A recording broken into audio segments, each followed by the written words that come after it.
Assalamualaikum warahmatullahi wabarakatuh.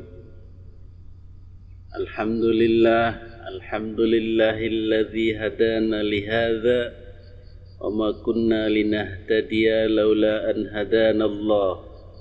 Amma ba'du, hadirin para netizen yang dimuliakan Allah Subhanahu wa ta'ala.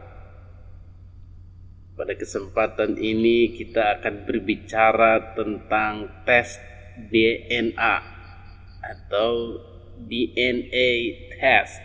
Jadi DNA itu singkatan dari deoxynucleic acid, tes genetik gen pembawa gen dalam tubuh, yaitu berupa molekul, kemudian protein. Jadi bagian terkecil dalam tubuh ini, dari sel yang kecil itu ada informasi tentang tubuh kita.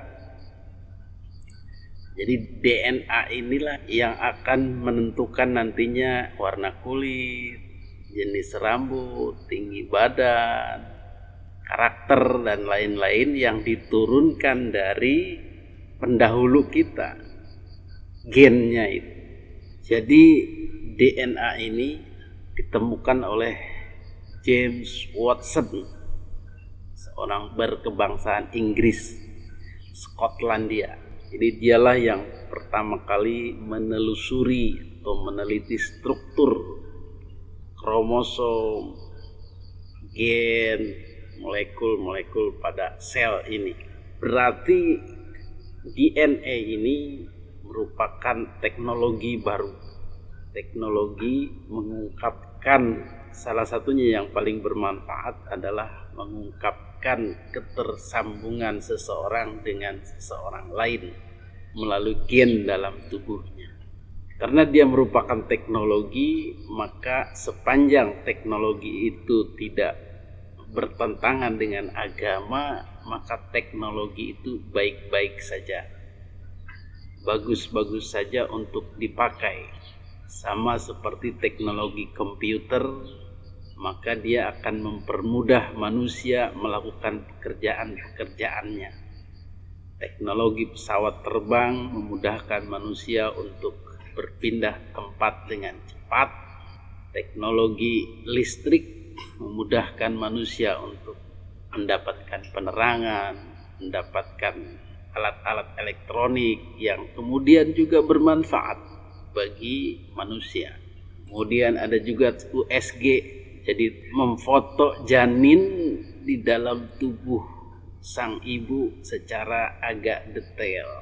Nah, teknologi-teknologi ini membantu manusia dalam kehidupannya. Jadi dia bersifat bermanfaat. Man sanna sunnatan hasanatan falahu ajruhu walahu ajru man amila biha. Barang siapa menciptakan teknologi yang bermanfaat, ini misalnya dalam kaitan teknologi, maka dia mendapatkan pahala, dan pahala orang yang mengerjakan dengan teknologi itu, yang memanfaatkannya, tanpa mengurangi pahala si orang tersebut. Pahala itu berupa rasa cinta, rasa suka Allah kepada orang itu. Kalau dalam hubungan manusia adalah apresiasi. Hadirin yang dimuliakan Allah Subhanahu wa ta'ala, maka dengan demikian teknologi DNA itu netral dan bisa dipakai oleh agama untuk membantu kehidupan beragama agar lebih mudah. Apakah dia bertentangan dengan Islam? Tidak. Dia ilmu kedokteran, ilmu urai tubuh, ilmu mengetahui faal tubuh, fungsi-fungsi tubuh. Sejak zaman dahulu ilmu kedokteran sangat dianjurkan atau sangat digemari dalam dunia Islam. Tabibah. Bagaimana hubungannya dengan identifikasi keturunan? Apakah si A merupakan keturunan dari si B? Maka tes DNA ini memudahkan manusia menentukan apakah seseorang merupakan keluarga besar dari klan tertentu, apakah seseorang punya ketersambungan darah dengan seseorang atau kakek buyut di zaman dulu. Ini bisa ditelusuri lewat tes DNA. Apakah Rasulullah Shallallahu Alaihi Wasallam pernah melakukan tes sejenis? Pernah, yaitu yang disebut khiyafah. Jadi Rasulullah Shallallahu Alaihi Wasallam meneliti rambut, meneliti kulit, meneliti suara, meneliti gaya bicara, meneliti karakter, meneliti wajah dan seluruh penampakan fisik tubuh manusia untuk kemudian dicocokkan dengan para leluhurnya, dengan bapaknya, dengan kakeknya, dengan pamannya. Ini pernah dilakukan Kangjeng Nabi Muhammad Sallallahu Alaihi Wasallam untuk menentukan apakah si A adalah keturunan si B. Itulah yang disebut khiyafah. Kiranya ini bisa dianggap sebagai awal atau asal muasal penentuan tes DNA. Kalau khiyafah hanya terbatas di penampakan fisik, maka DNA lebih dalam lagi, membongkar tubuh manusia yang paling dalam, yaitu sel, sehingga lebih akurat lagi. Tes DNA ini harus dikerjakan oleh profesional, dokter yang capable, yang profesional, dan lembaga yang profesional. Tidak bisa tes DNA ini dilakukan mandiri, sendiri, kemudian diumumkan sendiri. Itu tidak bisa, tidak valid. Maka dalam hubungannya dengan penelitian apakah seseorang itu merupakan keturunan dari Kangjeng Nabi Muhammad Sallallahu Alaihi Wasallam, maka dengan teknologi yang ditemukan ini, canggih ini, maka jawabannya bisa. Tergantung apakah orang ini mau melakukan tes DNA atau tidak. Maka hubungannya dengan pengakuan anak cucu Kangjeng Nabi ini merupakan hal yang serius. Karena ini berkenaan dengan agama, berkenaan dengan orang nomor satu di dunia ini, bahkan akhirat. Jadi tidak bisa sembarangan mengaku cucu Nabi, karena hubungannya dengan agama Islam dan akibat-akibat yang fatal yang bisa muncul akibat pengakuannya ini. Kalau seseorang mengaku keturunan Ki Joko Bodo misalnya, maka implikasinya tidak terlalu parah. Mungkin dia hanya merugikan dunia perdukunan atau dunia alam gaib, atau misalnya seseorang mengaku keturunan Nyi Roro Kidul, maka ini pun tidak terlalu fatal. Atau mengaku keturunan Wiro Sableng dan lain-lain, ini tidak perlu dirisaukan, tidak perlu jadi masalah. Bahkan ada kabar dulu seseorang bernama Muhammad Gempar Soekarno Putra mengaku sebagai keturunan Bung Karno. Maka keluarga besar Soekarno meminta beliau untuk tes DNA. Nah, mengingat pentingnya, fatalnya pengakuan sebagai cucu Nabi, maka haruslah ada lembaga super power yang menangani ini, sehingga orang tidak sembarangan. Salah satu lembaga yang super power itu adalah negara. Jadi tes DNA ini tidak bisa dilakukan oleh ormas seperti Nahdlatul Ulama atau Robitoh Alawiyah, karena ini bersifat personal, warga negara dan pribadi, rahasia-rahasia pribadi. Itu nomor satu. Maka tes ini harus dilakukan oleh negara. Dalam hal ini bisa dilakukan oleh Kementerian Agama atau Kementerian Dalam Negeri. Catatan sipil itu keharusan.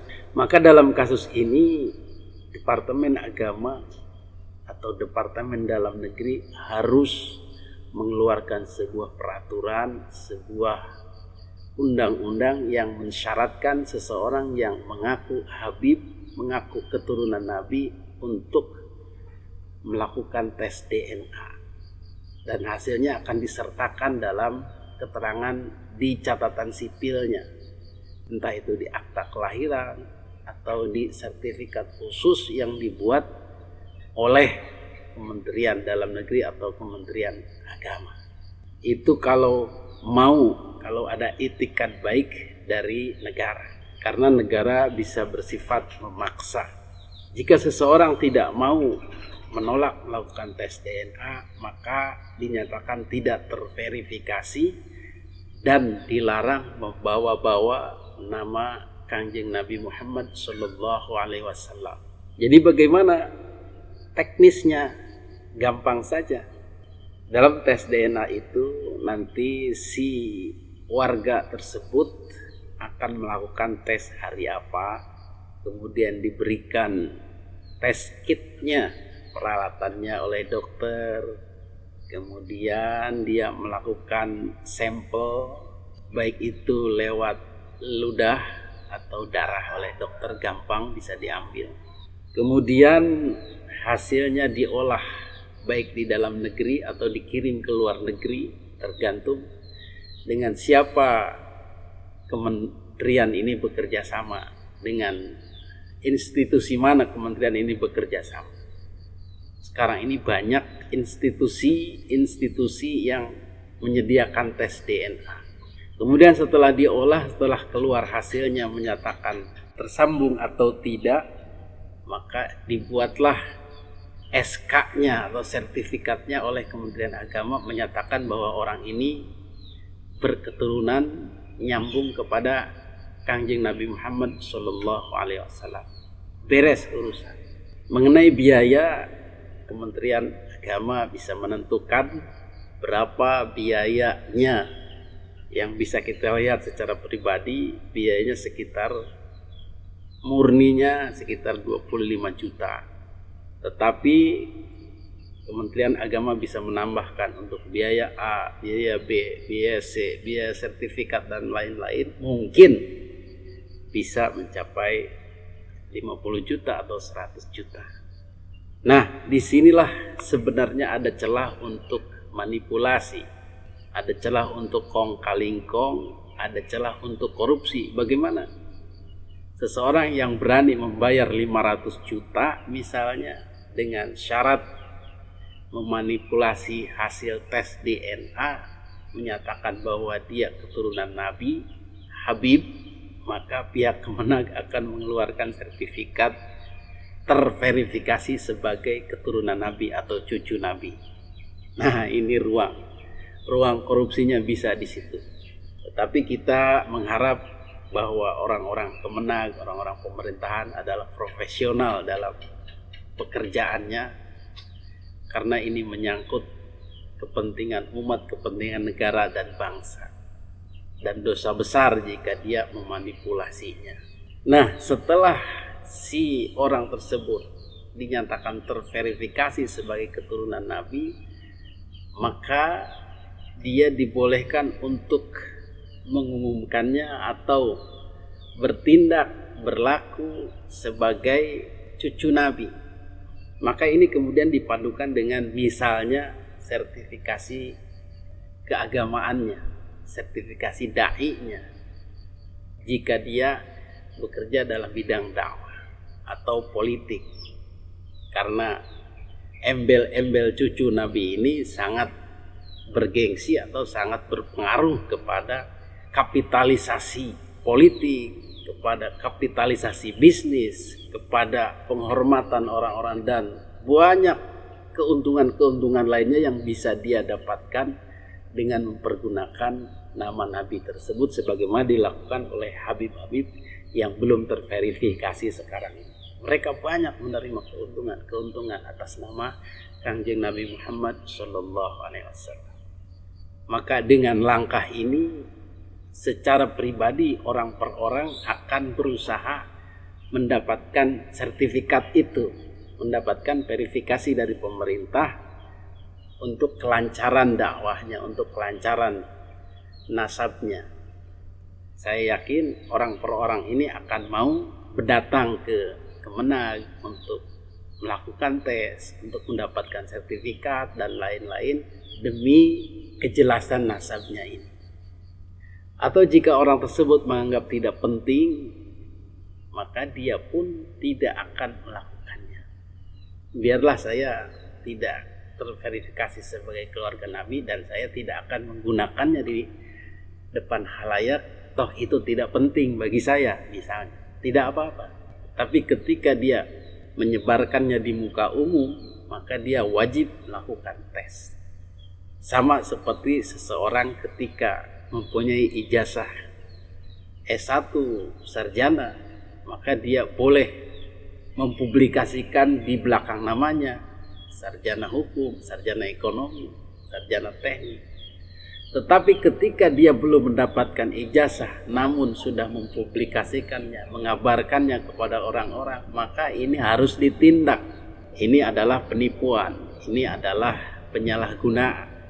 Maka harus ada undang-undang untuk bisa menjerat orang-orang yang mengaku keturunan Nabi padahal dia belum terverifikasi.